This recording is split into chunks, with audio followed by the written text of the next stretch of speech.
Hello everyone and welcome back to the HY3 cast. Today we're going to be covering all of the major sports today. So anyway, let's go ahead and get right into it. So in the NBA, Indiana took games 1 and 3 of course, and Oklahoma City took game 2. Now, game 1, hit the buzzer beater. Game 2, Oklahoma City dominated. And as for game 3, I haven't talked about that one in the channel, so we'll go ahead and cover that one just a quick little bit here. Game 3 was Oklahoma City, in the first and third quarters, and Pacers in the second and fourth quarters. Simple as that. Oklahoma City won the first quarter and third quarter margin by a point of 17 points, and the Pacers won the second and fourth quarters by a margin of 26. And that's a 9-point victory for the Pacers there. In a game where it doesn't really make sense, like traditionally. Oklahoma City made more three-pointers than the Pacers. They had more rebounds. Pacers did have more assists, but the key stat in this game is the turnovers. Thunder turned it over quite a bit, 17 times. That's got to be up there for the most of the season. And Pacers capitalized off that, scoring 21 points off those turnovers. So that's something the Thunder got to get cleaned up if they want to win this series. How about the Pacers bench last night? That was incredible. Ben Mathurin scored 27 points. TJ McConnell, what a spark off the bench for them there. Getting 5 steals, 3 off inbounds passes. I mean, TJ McConnell was playing with his hair on fire. It was amazing to see how much he was hustling.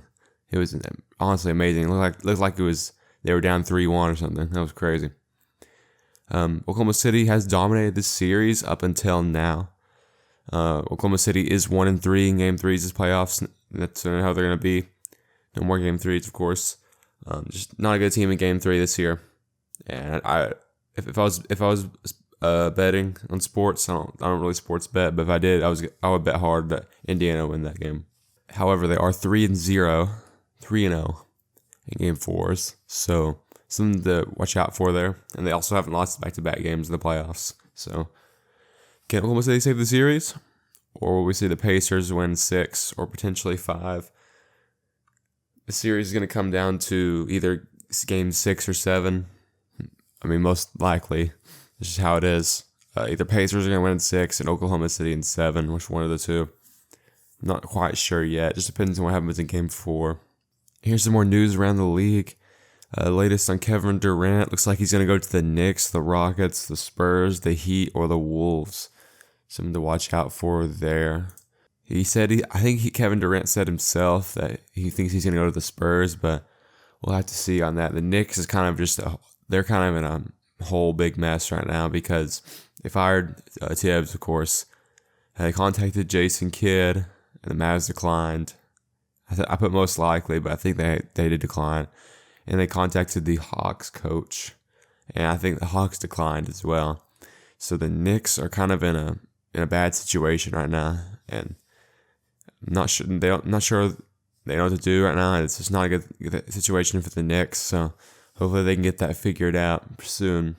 And as for Giannis, starting to be rumors that he's not going to be traded now. He could have returned to the Bucks next year, which is very surprising to me. I thought he was going to be for sure going on the move.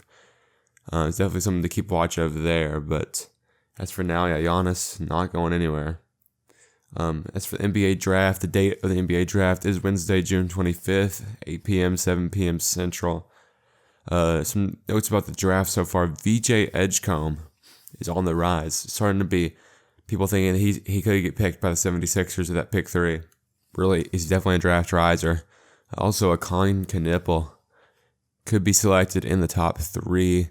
That's not as confirmed as VJ Edgecombe, though, but he's definitely a sleeper pick there. Definitely could be a gem. He's a great shooter. Watched him at Duke.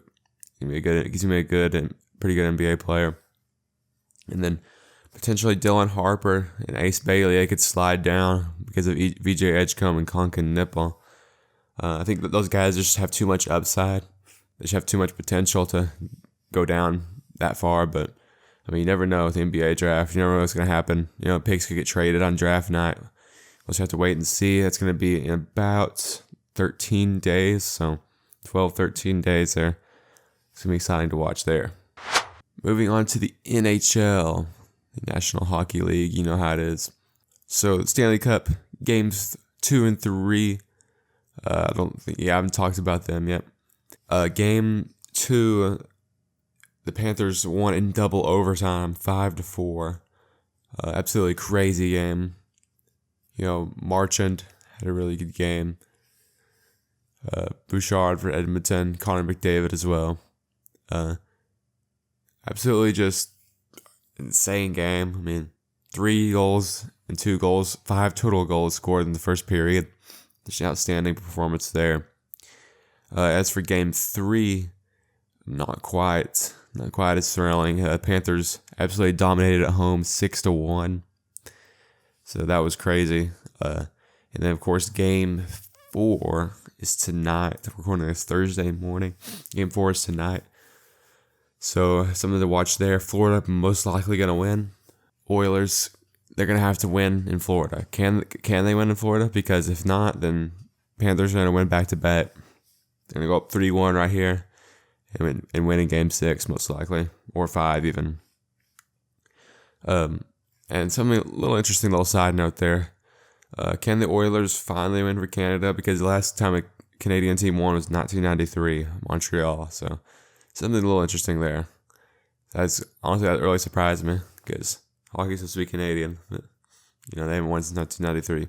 Honestly, for the Oilers, they don't have to win this game necessarily, but Game 4. But it would really be crucial if they win that. Same thing with the Thunder. They don't have to win Game 4 tomorrow night, but they probably should. Just stay alive. Just keep the series going. Of course, you want a feature? Just let me know down below. Moving on to some college baseball. Omaha is set. That is right. Omaha is set. Coastal Carolina versus Arizona. Oregon State versus Louisville. UCLA versus Murray State. And Arkansas versus LSU. And how about some Kentucky baseball? Murray State and Louisville continue their Cinderella runs. That's absolutely impressive, especially Murray State. I saw somewhere their baseball stadium capacity is 800 or something. I thought that was pretty freaking funny. Just crazy. And they made it all the way to Omaha. Just previewing some of these first round matches. I mean, of course, UCLA is the favorite over Murray State. Coastal Carolina is favored over Arizona. Oregon State obviously favored over Louisville. Yeah, Arkansas and LSU. What a gauntlet of a matchup. I mean, that could be the national championship, but it's a first round matchup in Omaha. The winner of that matchup will most definitely be favorites to win it all. So, what an absolutely must watch game right there. That game is going to be, just to let y'all know, that game will be on Saturday, June 14th at 6 p.m., 7 p.m. Eastern. So what an absolute game there. That could be, honestly, I could decide the rest of I could decide who wins the whole thing. But potential upset picks for Omaha, I mean, maybe keep an eye on Arizona. They got good bats. Coastal Carolina got that good pitching. It's an interesting matchup to watch there. Oregon State versus Louisville. I think I'm gonna take Oregon State there. They seem to do really good if they get to Omaha. So I don't know. I like Oregon State there. Louisville might have a chance. UCLA obviously gonna take them over Murray State. I think their magical run finally comes to an end. Unfortunately, UCLA really hot right now. So and then Arkansas and LSU. That's a tough one, man. My heart says Arkansas, but it's like Arkansas chokes in big time situations, so we'll see there. That's a good one to watch for sure. If you want a feature, of course, just let me know. Definitely a good good College World Series to watch here. So try to keep y'all updated on that. Next up is the MLB, Major League Baseball. Yes, sir, we love it. Teams that are in the kitchen, teams that are cooking. We got the Giants they're on fire right now. They're scorching. The Mets, of course. The Diamondbacks, surprisingly, they're doing pretty good right now. Blue Jays as well, 8-2 in their last 10. They're playing some good baseball. Even the Orioles, they're 7-3 in their last 10 games, so they're starting to play a little bit better here. Some teams that are in the freezer, these teams are just pretty ice cold right now. The Mariners playing some bad baseball right now. They started off good, but two for their last 10 they've won. Athletics, of course. The Marlins, they're not playing great baseball right now at all. Rockies, of course, they're having a terrible season. The Cardinals, they are pretty cool right now. 3 for the last 7 they've won. 3 for 7 in the last 10 games. So, and then potentially the Phillies and the Braves, they're not doing very good right now. I mean, the Phillies, they got a pretty good record, but it's 3 for their last 7. But might be going through a hard schedule right now. I'm not sure. The Braves, 2 for their last 10. So, just a quick little update on the league there. As for the World Series, could we see a Tigers versus Mets World Series? Those are the 2 best records, I believe, in the league right now. And so the Tigers and the Mets have the best 2 records right now. But the Yankees, Cubs, Dodgers, those teams could have something to say about that. The Blue Jays keep playing good. You never know. Astros, maybe. The Giants and Phillies might be able to do something. Something to watch out there for. We're getting a strong way through the MLB season here. About halfway through it. Maybe a little over half. I don't know. I can't remember how many games are played in 1,200. So, pretty good seasons so far. Who's had disappointing seasons? The Braves, definitely. Who else? The Orioles, for sure. Rangers, maybe even a little bit. Anyway, MLB, always an interesting sport. I don't know much about it, so if you want to feature, just let me know. It's always interesting to me just to see what's going on in the league, and I'll try to keep you all updated on it. Lastly, for the sports that are out of season, college football, you guys' favorite. And Texas is the title favorites right now. Just looking at the ESPN FPI, Texas with a 24% chance to win the national championship. That is crazy odds. They're saying they have a 1 in 4 chance of winning it. They're followed closely by Georgia, Alabama, Ohio State, and Penn State with 18%, 10%, 10%, 7%, respectively. I think that's pretty interesting. Georgia, of course, they're always going to be up there. Alabama, a little surprising to me that Alabama's that high. They had kind of a disappointing season last year for Alabama standards. So, but I guess with Ty Simpson, I think they're going to bounce back. So, and of course, Ohio State and Penn State's supposed to be really good this year. Drew Aller coming back. Can James Franklin finally get over the hump? I don't know. That's something to watch out for. Oregon, Notre Dame, Texas A&M with a 2.3% chance to win the national championship. I'd bet my whole house in life that A&M's not going to win the national championship. Sorry, Aggie fans, just playing the SEC, man. Just you gotta have an elite team and deep team. A&M's just not that. There's just no way, man. The A&M's gonna win the Natty. Miami coming out of the ACC. It's what it looks like right now, or Clemson, one of the two. Let's see here. Auburn has a 1% chance to win the Natty. It should be 0. South Carolina should be 0. Arkansas is 0.3. They should be 0. SMU, could they get back to the playoff? Maybe. So just see how the ACC goes. ACC is one of the most interesting conferences. Somebody wins there, almost wins every year. So not much to talk about in college football right now. The first week is August 23rd. That's when games are starting. It's like a week earlier this year, which is confusing to me, but we love to see college football earlier. It's just not too hot. Hopefully it's not too hot. I feel bad for those players, but yeah. August 23rd. It's about 2 months away, so getting excited for that. Now moving on to college basketball. College basketball is deep in the offseason right now. It's been about 2 months since the championship, which is crazy. So here's some transfer portal news.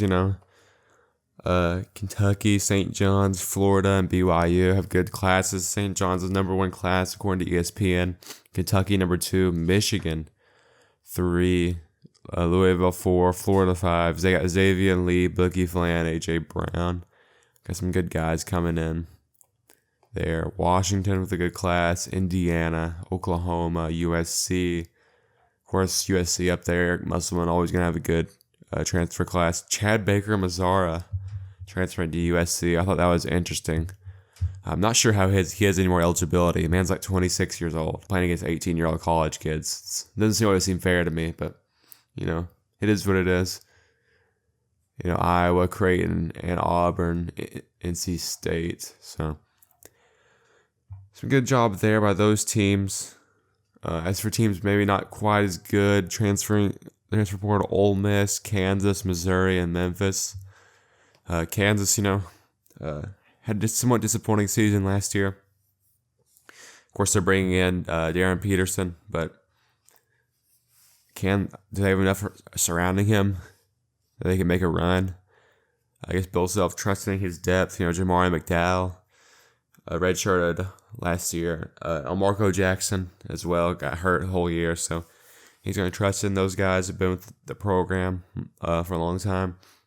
Of course, Kansas is going to look a lot different next year without KJ Adams, DeJuan Harris, Hunter Dickinson, all those guys gone. So Kansas is going to be an interesting team to look at next year, see what Bill Self can do. He's getting closer to retirement, so it's just something to watch out for there. College basketball going to start in October, November-ish, something like that. So it's still got around 4 or 5 months, so going to be out of season for a while there. And now the NFL. There's some big time week 1 matchups. I wanted to cover this week. We got some big time week 1 matchups. You got Cowboys and Eagles. That's going to be something interesting to watch there. It is in Philadelphia, so I like the Eagles there, but we'll see. Maybe the Cowboys can start off good this year. Chiefs and Chargers. It's going to be a heck of a game, especially since it's in LA, but that is in Sao Paulo. That's going to be a good game to watch there. That is crazy. Sao Paulo, Brazil. That's going to be a fun one to watch there. Baltimore versus Buffalo. Lamar Jackson versus Josh Allen. It's going to be a heck of a game.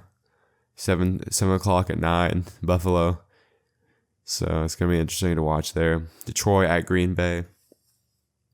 It's going to be a good one for sure. Lions, are they going to be as good as they were last year? They're probably going to be pretty good again. So and the Packers, they're always getting better. Jordan Love, so we'll see you there. And then last one, Seattle and San Francisco. It's going to be a good one as well to watch. I think the Seahawks could be a little bit better this year. Cooper Kupp there now, but you never know. That's going to be something interesting to see. A lot of teams still have quarterback questions. The Browns, who they go with: Shedeur Sanders, Dylan Gabriel. I saw that Shedeur Sanders was getting second team reps, but they go with Deshaun Watson. They go with Kenny Pickett, Joe Flacco. I mean, they got a lot of options at QB, so that's something interesting for the Browns. But if they pick a guy, they have to pick with him and stick with it, because if they don't, then it's not good for the locker room. They got good running backs: Quinshawn Judkins, Dylan Sampson. Those are some good guys at college, I know. So can they put it together? And of course, you have the Falcons. They've got some quarterback questions as well there with Michael Penix and Kirk Cousins. Something to watch there. Of course, they've got Emory Jones as well. He's definitely going to be a backup. Easton Stick was a good guy to North Dakota State. So they got they have a little bit of depth there, but will Kirk Cousins or Michael Penix start? Looking like Michael Penix right now. Good guy kind of out of Washington. So we'll see there. And last one, the Colts. All the drama with Anthony Richardson. Do they trust him? If they don't start Anthony Richardson, I think they will. I think they believe in him still, stuff like that. You can always go with Daniel Jones. Seriously, though, I think Riley Leonard he's probably the main backup there. Daniel Jones always a good option. We've seen Daniel Jones. We know he's going to give you. So if they want to, if the Originals aren't throwing too many picks, stuff like that, then they might trust Daniel Jones to just be a little bit more safer and conservative, stuff like that. And of course they got Jason Bean too. He's a really good guy to Kansas. NFL, a lot of things to watch, a lot of things to keep track of. Games are going to start early September, so it's exciting there. If you want, once again, if you want to have a HY3 fantasy league, just let me know down below. But I think that's going to do it for this episode of the HY3 Cast Week of Sports. Make sure you guys like, subscribe, and I'll see you guys in the next one.